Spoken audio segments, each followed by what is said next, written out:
Bonjour, aujourd'hui je vais vous présenter Jeanne Bourrin, les Compagnons de l'Éternité. Alors, c'est une catholique revenue à la foi vers 40 ans. Elle est admirative de la société médiévale qu'elle restitue dans le cadre de ce roman historique. L'histoire se passe au XIIe siècle. On découvre la vision positive du Moyen Âge et notamment la très grande place accordée aux femmes du XIe ou XIIIe siècle. Les Compagnons de l'Éternité se déroulent à Jérusalem en plein conflit entre les croisés avec Godefroy de Bouillon et les Sarrasins. Le plan au début du roman est une aide précieuse pour suivre dans leurs divers déplacements. Ces derniers ont marché durant 3 ans pour arriver en Terre Sainte. Ils entrent à Jérusalem, qui vient de vivre 4 semaines de siège, racontées brièvement par le père Asselin.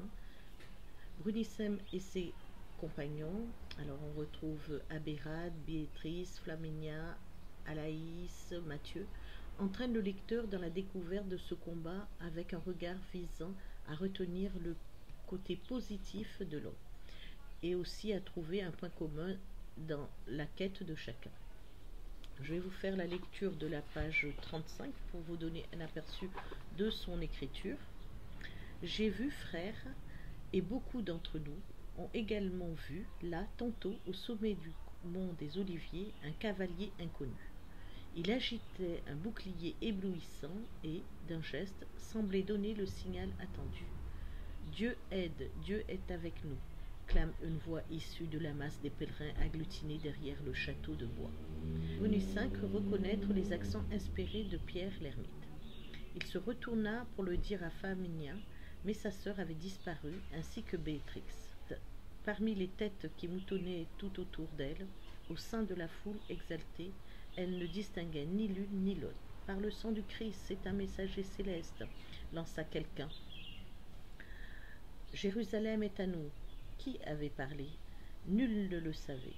Chacun se sentait projeté hors de lui-même, comme promu ange justicier.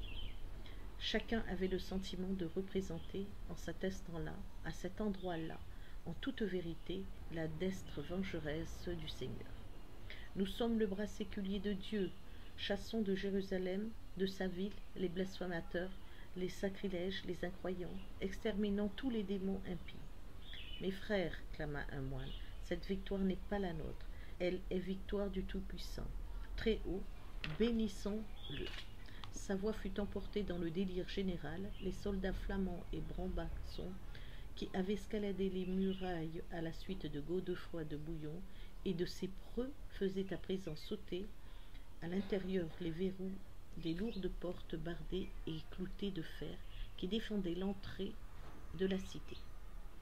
La porte de Naplouse grinçait et bâillait d'un seul coup. Elle était la première à s'ouvrir. Voilà comment Jeanne Bourrin narre cette histoire. Dès le départ, la question du retour est présente dans les esprits. L'entrée dans le quotidien des personnages est facilitée par une description détaillée des lieux, des tâches. Les protagonistes sont attachants, en particulier Ralib, intolérant. Alors, je vous souhaite une bonne lecture et à bientôt pour une nouvelle chronique.